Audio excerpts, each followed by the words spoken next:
let's now welcome Manisha Caleb on the program. Manisha's work for the uninitiated has made her the first scientist to confirm the origin of strange radio signals around us.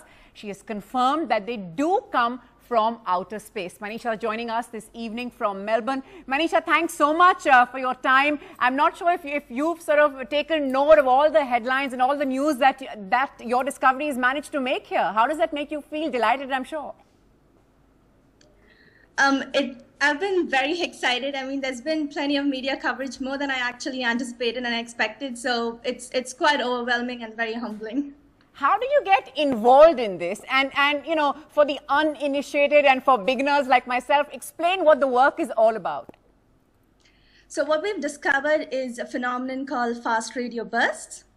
So fast radio bursts, or as we call them FRBs, are bright radio flashes in the sky that last about 1,000th of a second. Now, we don't know what causes them. We don't know where they happen in the sky, and we don't know when they happen.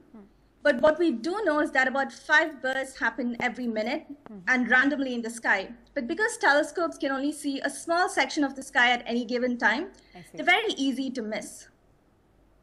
Okay. And we've used... Sorry? Yeah. Go ahead.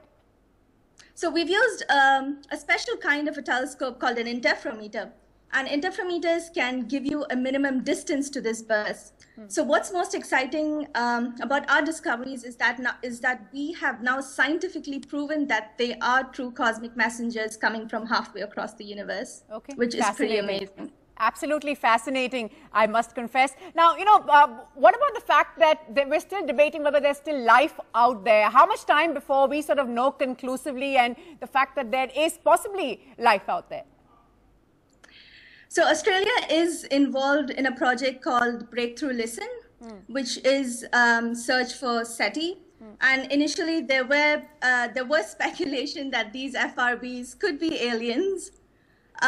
We definitely don't think they're aliens, but whatever is producing them potentially does have some sort of extreme physics that's occurring in its environment. Right. You know, now you're a girl from Chennai. You spent your initial years in Chennai studying there. India at this stage, you know, even while you're making headlines for your astro work, is still looking at the number of girls in the country in science and technology, and the numbers really looking very poor. What do you believe, Manisha, we can do to have more stories like yours out there? I think as an Indian, it's very humbling to be part of this international collaboration and to contribute to this discovery. And I hope news like this would inspire more students to pursue science. I think it's very important for women to be involved in science and to pursue science. Right, you really are a role model, and you've really just spoken like one. What do you do really in your spare time? How do you unwind? Are you really the nutty professor, the mad scientist all the time?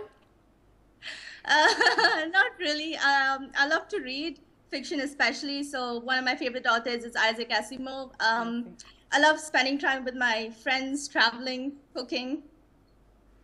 Absolutely. Well, more power to you, and I doubt if you're going to get too much time for all of that, but do enjoy whatever spare time that you can get, and many, many congratulations to you for all your hard work, and it's, of course, paying off. Thanks very much, Manisha, for joining us on the program. Thank you so much, Natasha.